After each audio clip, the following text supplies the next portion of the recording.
aujourd'hui avec un nouveau tuto vidéo. Alors vous avez vu le titre, c'est une vidéo tuto December Daily. Je n'ai pas abandonné, coucou, le projet du tout. Je me laisse le mois de janvier pour le faire, c'est comme ça chaque année. Je termine jamais le 25 décembre ou le 26, hein. Ça se prolonge toujours sur le mois de janvier.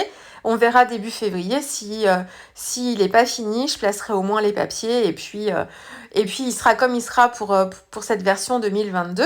Mais voilà, là j'ai toujours plaisir à scraper mes photos du mois de décembre, donc je continue. J'avais envie aujourd'hui de travailler avec un nouveau tampon, c'est un tampon de Paper Artsy, une collection de cette année en fait de Noël, et j'ai craqué encore une fois pour un tampon casse-noisette. Donc c'est la designeuse Jofi qui fait ces dessins là, et donc j'ai craqué pour deux planches, le casse-noisette avec des textes et une autre planche avec la tête d'un Père Noël et puis des décos tout en rondeur aussi. Donc vous m'avez demandé, parce que je vous ai montré la photo du tampon sur Instagram, où est-ce que je les avais achetés. Ils étaient en précommande sur le site de Kerudok Création sur le mois de décembre. Donc je l'ai acheté en précommande et du coup le temps que Kerudok Création le reçoive et me l'envoie ensuite, ça a pris peut-être 15 jours à peu près. C'était relativement rapide. Donc voilà, je ne sais pas si la précommande est toujours possible. Après, il faut peut-être envoyer un petit mot si vous ne le voyez pas sur le site. Mais en tout cas, c'est chez Kerudok Création que je les ai achetés. Donc, le point de départ, c'est je veux avancer dans mon December Daily. Enfin, je veux faire une réalisation qui s'intégrera dans mon December Daily. Je veux utiliser ce casse-noisette. Ouais, ça, c'est mon point de départ. Et ensuite, vu que j'ai placé quand même la majorité de mes photos, j'essaye de voir dans toutes les pages qui sont déjà à moitié faites, où est-ce que ce casse-noisette-là pourrait venir s'intégrer, qu'est-ce qui m'inspire le plus au moment où je suis là, où je crée. Donc ça peut être le début du December Daily, à la fin, au milieu, peu importe. J'essaye de voir, je le fais pas dans l'ordre du tout. Donc j'essaye en fonction de l'inspiration et de l'envie du moment, de voir voilà, qu'est-ce qui me conviendrait le mieux. Et donc là, en fait, en tournant les pages, j'ai eu envie de travailler avec la double page en feutrine rouge bordeaux côté gauche et la photo de notre sapin, mais pris par côme, donc un angle de vue complètement différent que du mien, donc c'était plutôt intéressant d'ailleurs. Et puis de l'autre côté, du côté droit, j'avais un papier format 30-30 d'Alexandra Rancock que j'aimais beaucoup, la carte du monde là avec la poste et le Père Noël qui fait sa tournée. Et j'ai fait un petit système de pliage pour l'insérer dedans. Et du coup, j'ai tout de suite eu envie de travailler mon casse-noisette avec un costume, en fait, un uniforme rouge bordeaux pour faire le rappel de la page de gauche. Et puis travailler après avec un fond, je ne savais pas encore quoi comme couleur exactement à ce moment-là, mais travailler un fond, et voilà. Et comme la page repliée laisse apparaître un petit peu de la carte du monde, en fait, un petit peu à gauche, voilà, il y avait une touche de noir, de blanc, je trouvais ça plutôt élégant. Donc voilà, c'est ce qui m'a donné envie de travailler ensuite ma page. Donc le point de départ, souvent ce que vous me demandez, le point de départ à la création, l'inspiration, c'est le tampon que je veux utiliser ici. Où est-ce que je vais pouvoir le placer? Qu'est-ce qui m'inspire? Donc c'est la double page. Et ensuite, ma double page, c'est le combo couleur, c'est le côté un petit peu chic, un petit peu anglais aussi. Le noir, le bordeaux, un peu de doré. Et voilà l'ambiance voilà l'ambiance dont je m'imprègne. C'est pas dont je m'inspire, mais je suis imprégnée de cette ambiance-là. Et ensuite, voilà, je me mets à créer en fonction de ce sentiment-là. C'est très émotionnel, hein, quand je fais de l'art journal. On est très nombreuses à ressentir la même chose. C'est pas du tout pareil quand je fais du scrap classique. C'est la photo qui me provoque une émotion, mais le travail autour est pas du tout dans le même esprit. Là, c'est vraiment une émotion artistique, quoi, vraiment. Donc, du coup, je sais où je veux placer, ce sera sur le rabat de la page 30-30. Donc, j'ai mon format déjà bien défini, parce que je viendrai coller ma page d'art journal, en fait, directement sur ce format-là. Donc, elle doit faire, je sais plus, 10 cm, peut-être un peu plus, 12 cm par 21, qui est la taille de la hauteur de ma page, 21,5 je crois. Donc voilà, et ensuite je démarre. Donc j'ai tamponné mon casse-noisette parce que au début je voulais travailler sans surépaisseur parce qu'il est déjà bien épais mon December Daily, sans avoir toutes les décos. Je me dis comment je vais finir. Donc, je vous ai laissé les parties où vous voyez les mains de mon petit chouchou parce qu'il se faisait très très très discret sur les vidéos depuis ces 2 dernières années. Vous l'avez beaucoup plus vu quand j'ai ouvert ma chaîne, hein, il était plus petit. Et là, il était revenu près de moi, donc je vous ai laissé ces petites mains toutes mignonnes. Vous allez voir sa tête à un moment, je crois. J'ai pas coupé ces parties-là parce que même pour moi, ça me fait un petit souvenir dans ces vidéos-là. Euh, donc, au début, donc voilà, je comptais travailler le casse-noisette et travailler ma scène tout autour. J'ai tamponné, j'ai ensuite utilisé le flocon de Art by Marlène, c'est la deuxième planche de tampon avec laquelle je travaille. Je l'ai tamponné à la Versamark, et embossé avec de la poudre clear blanche.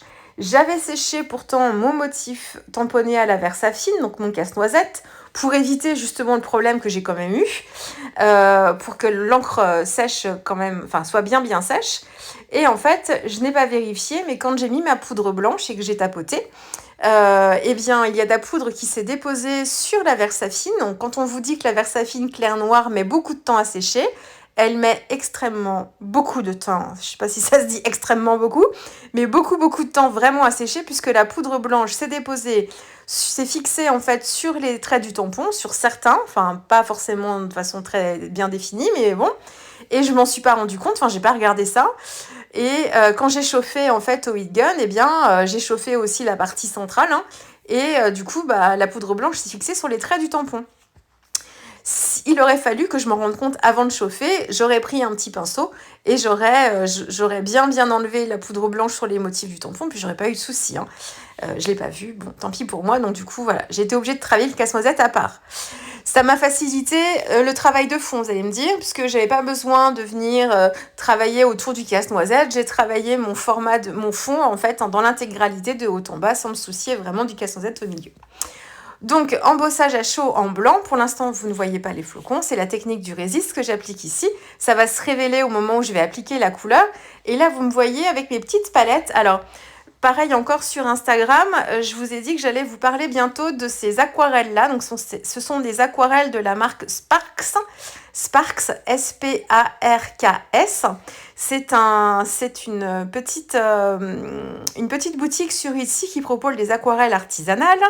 Mais la particularité de ces aquarelles artisanales, c'est qu'elles sont toutes pailletées. Et quand je dis pailleté, c'est pailleté. C'est pas seulement irisé. Alors certaines sont irisées, un petit peu comme pour les aquarelles Isaro. Mais la majorité, elles ont des vraies paillettes dedans. Elles sont, pour certaines, plutôt opaques.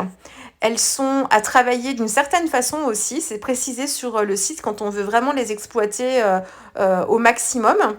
Et elles sont vraiment hyper particulières. Alors je les ai depuis un petit moment, mais je n'avais pas forcément eu l'occasion de les tester puisque je travaillais beaucoup avec mes aquarelles Isaro, que vous voyez toujours là à ma gauche.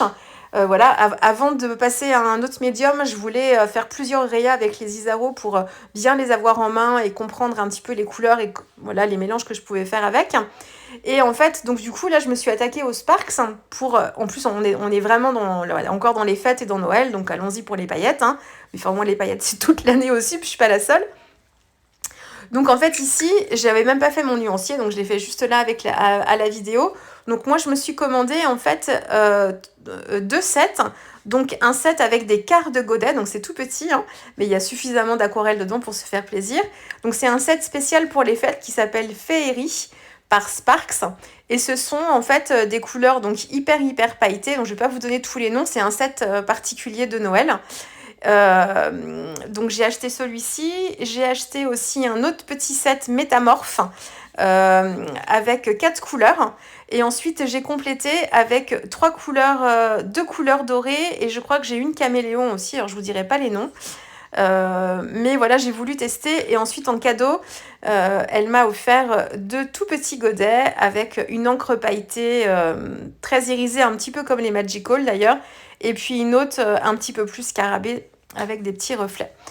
Donc vous les voyez, rien que dans les godets, elles brillent et elles sont hyper intenses. Vous voyez là, alors vous voyez peut-être pas sur les tout petits, mais sur les demi-godets en fait à droite, c'est très clinquant. J'ai déjà des aquarelles pailletées, enfin c'est des aquarelles irisées de chez Sennelier. Donc Sennelier est une très bonne marque d'aquarelles, ce sont des aquarelles extra fines. elles sont très réputées, ces aquarelles-là, il n'y a pas de souci, mais jamais, jamais, jamais, je n'obtiens le résultat de ces aquarelles-là. Jamais. C'est pas du tout la même chose. Celles-ci, elles sont en plus opaques. Elles se révèlent 2 fois plus sur des supports foncés. Donc l'idéal, c'est même de travailler. Alors, pas toutes, hein, il y en a certaines qui réagissent très bien sur le papier blanc. Mais pour beaucoup, en fait, on voit vraiment leur effet quand l'aquarelle est faite sur du papier noir carrément. Ou alors sur le site, il est indiqué que de les appliquer sur des surfaces déjà, enfin des surfaces foncées, quoi, que ce soit en complément d'une couleur en fait déjà foncée, et on vient ajouter un petit peu de paillettes par-dessus. Elles sont hyper, enfin très particulières. Attention à utiliser avec parcimonie suivant ce qu'on fait, mais je trouve que pour ajouter de l'éclat, c'est magnifique. Et là, du coup, je les ai utilisées pour le fond. Alors, vous ferez marche arrière, mais la technique en elle-même est exactement la même que d'habitude. J'ai travaillé avec mon verre Norman de Isaro en base, qui n'est pas irisé lui du tout. J'avais rajouté un petit peu de verre scintillant, qui est un gris en fait avec des paillettes vertes de chez Isaro, pour travailler mon mélange de base. Et ensuite, j'ai rajouté l'une des couleurs du set de Noël, il s'appelle Fringant, c'est le nom des reines, vous savez. Et il s'appelle Fringant, donc c'est une couleur verte et qui a beaucoup, beaucoup, beaucoup de paillettes. Et alors, à la caméra, bien sûr, vous ne vous en rendez sûrement pas compte, ni sur les photos, un peu, mais pas autant que ce qu'il faudrait. Ça claque, ça claque, ça claque. On est dans le même esprit que les Magical en fait, mais en version aquarelle en godet et à utiliser vraiment en version crémeuse, pas trop diluée en fait. Donc je ne regrette pas du tout mon achat. Avant de les acheter, je m'étais dit non, parce que la marque, je l'ai découverte, c'était un lien sponsorisé sur Instagram, donc comme quoi les pubs Instagram, l'algorithme est bien fait parce qu'il me propose beaucoup, beaucoup de boutiques d'aquarelle artisanales. Donc voilà, il comprend bien ce que j'aime, hein. En fonction du temps de passage, les scrolls sont ralentis quelquefois sur ces images-là, donc voilà. L'algorithme est bien fait au moins pour ça en tout cas. Donc non, avant de les découvrir, j'avais dit les aquarelles spéciales, j'en ai déjà plein de toute façon, bref. Et puis j'ai vu ces aquarelles-là et je me suis dit mais franchement, c'est assez incroyable. En plus, que ce soit sur le compte Instagram Sparks ou alors sur la boutique Etsy, les photos et les vidéos sont...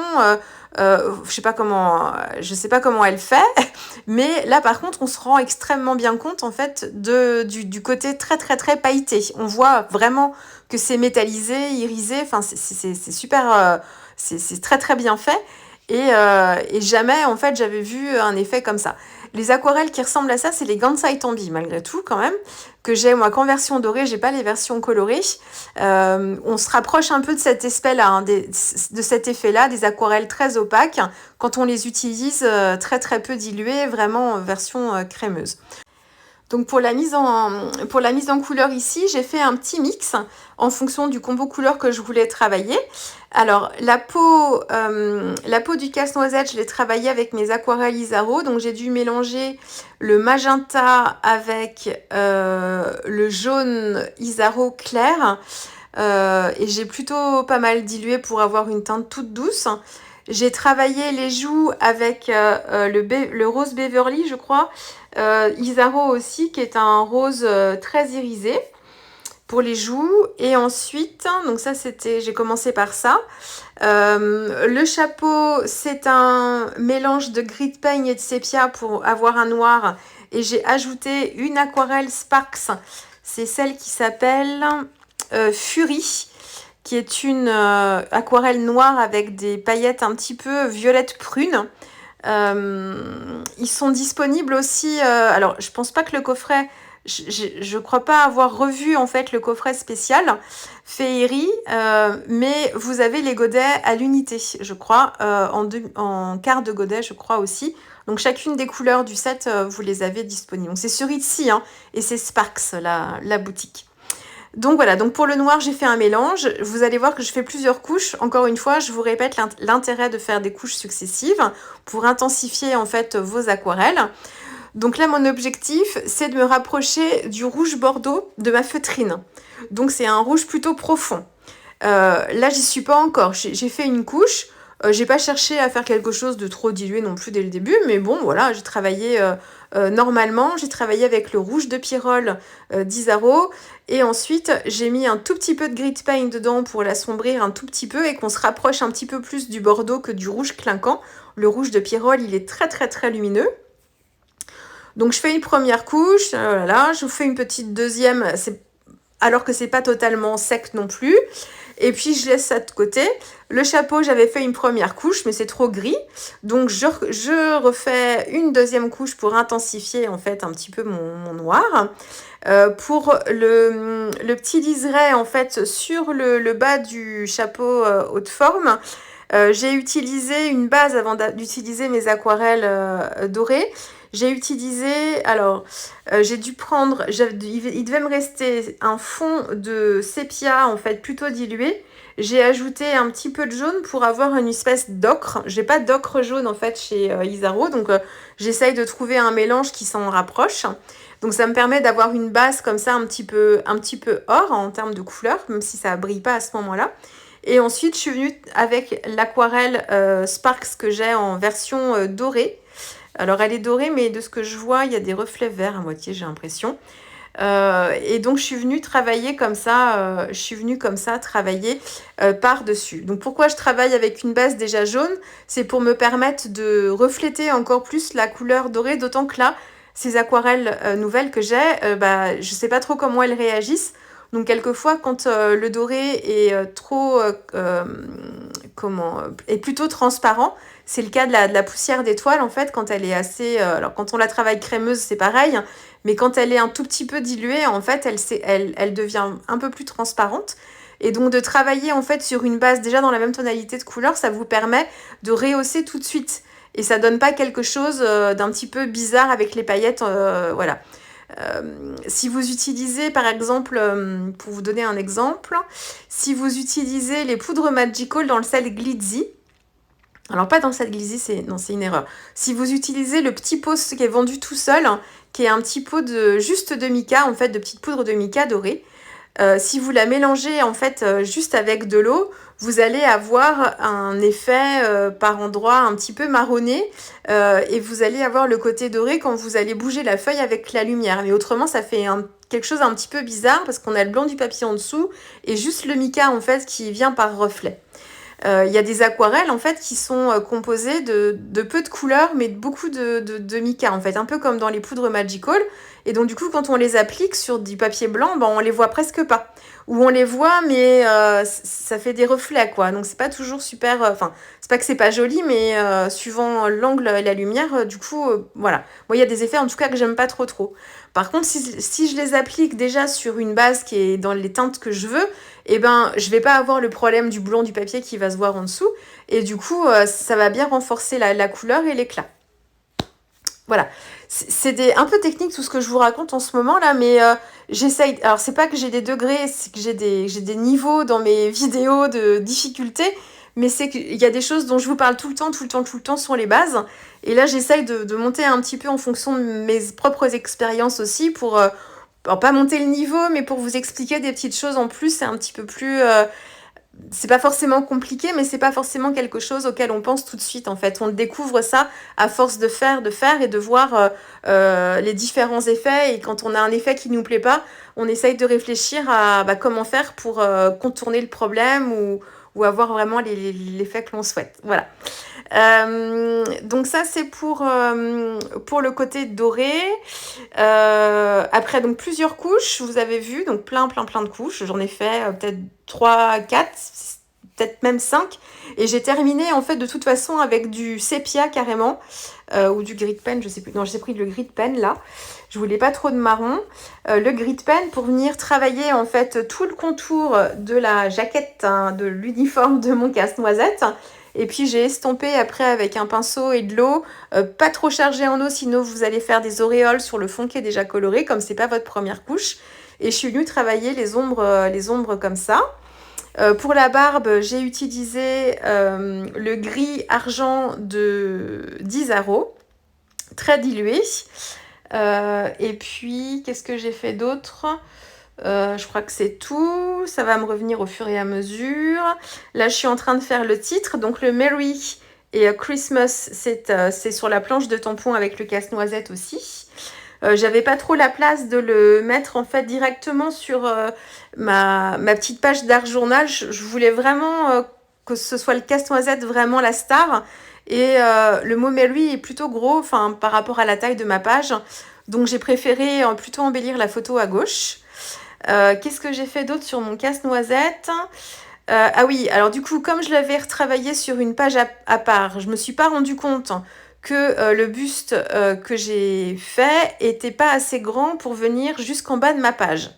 Je lui ai pas fait les bras, enfin on est vraiment sur une silhouette suggérée, hein. Le tampon d'ailleurs, vous avez vu, on n'a que le haut du corps, le début du costume avec les petits boutons, mais voilà, on n'a pas les traits du tampon après, c'est à nous d'imaginer ce qu'on veut. Alors celles qui savent très bien dessiner, vous pouvez reconstituer le costume et tout le casse-noisette si vous voulez.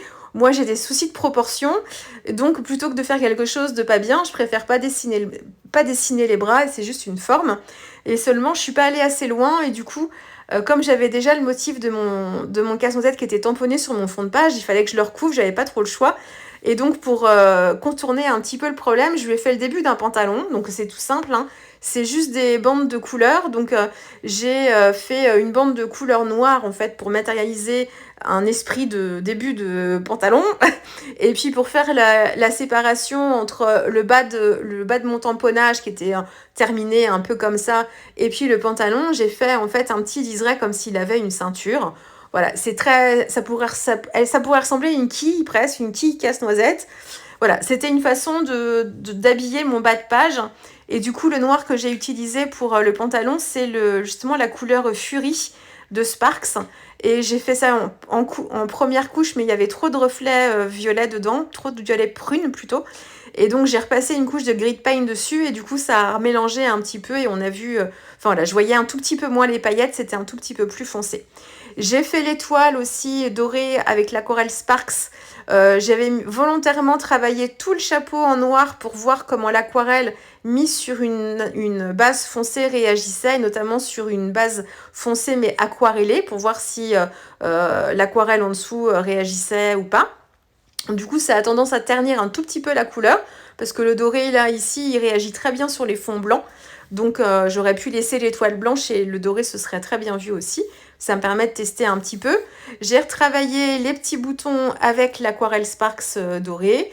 J'ai repris tous les détails du tampon avec un petit crayon gel noir pour renforcer les contrastes. Je me suis loupée en beauté sur les yeux. Même mon petit chouchou, mon com, m'a dit « Mais maman, il a un petit peu des yeux bizarres. » Je lui dis « Tu as complètement raison. Mon petit chou, il faut que je rectifie ça. Il fait un peu peur. » En fait, là où c'est blanc, je lui ai mis de la couleur, comme sur le packaging. Et c'est vrai que sur le packaging, déjà, je trouvais... Bon, ça me paraissait un peu bizarre, mais bon, ça me choquait pas autant. Mais là, en fait, ça lui faisait les yeux complètement noirs, vraiment de zombie, la moitié. Donc, en fait, j'ai remis du blanc là où j'avais mis de la couleur. Et en fait, sur les pupilles, là où c'est le noir de mon tamponnage, j'ai remis de l'aquarelle, en fait, Sparks, irisé bleu, mais un bleu très, très foncé. Et il y a encore une fois super irisé, et du coup ça lui a fait un petit effet dans les yeux, voilà, comme s'il avait un peu les yeux bleus, mais voilà, des yeux quand même relativement sombres. Donc voilà, et pour corriger, j'ai mis donc la couleur, j'ai remis du Posca blanc tout simplement en essayant d'être précise. Et autrement, au pire du pire, je l'aurais redécoupé des yeux et remis dessus, ou enfin bon, j'aurais été obligée de recommencer. Au pire du pire, ça aurait fini comme ça. Ça m'arrive de temps en temps. On fait tous des loupés, hein. Il m'arrive aussi régulièrement d'avoir le coup de tampon de trop ou de faire un choix dans des couleurs ou de mettre en couleur une partie qu'il n'aurait pas dû. Voilà, je me rends compte après. Donc du coup, on essaye de trouver comment rattraper, puis au pire du pire, on recommence, puis c'est pas très grave. Voilà, je crois que c'est tout. Non, j'ai rien, j'ai pas mis de gouttes de Posca blanc parce que j'avais déjà mes flocons, je voulais pas en rajouter. Ah si, j'ai fait aussi un léger ombrage en fait tout autour du casse-noisette avec un crayon aquarelle Faber-Castell Albrecht Dürer noir. Donc je fais un trait de crayon tout autour, enfin je crayonne, j'appuie pas trop fort, je crayonne. Et avec un pinceau, cette fois à réservoir, parce que je suis plus à l'aise, moi, quand je travaille avec les crayons aquarellables, je suis venue flouter en fait tout le contour. Et ça permet en fait au personnage là de se détacher un petit peu du fond, de créer une ombre et qu'il se détache un petit peu du fond. Voilà, je crois que j'ai fait le tour de ce que je voulais vous dire. Là, au moment où je monte ma voix, on est en tout début de soirée. J'espère pouvoir continuer à travailler un petit peu, au moins placer quelques papiers, peut-être me faire une petite session de big shot aussi, de découpe pour m'en faire un petit peu, préparer ça pour que je puisse piocher dedans et aller un petit peu plus vite. Et puis dans tous les cas, je vous ferai une revue de ce projet à la fin du mois de janvier. On verra où j'en serai rendue, même si c'est pas fini, ou même si j'estime que je pourrais pas le terminer. Je vous montrerai quand même, je le défilerai avec vous, et puis je vous montrerai quand même ça de toute façon. Mais bon, j'espère revenir encore avec quelques réas sur le December Daily sur le mois de janvier. Allez, je vous dis à très vite, hein. Au revoir.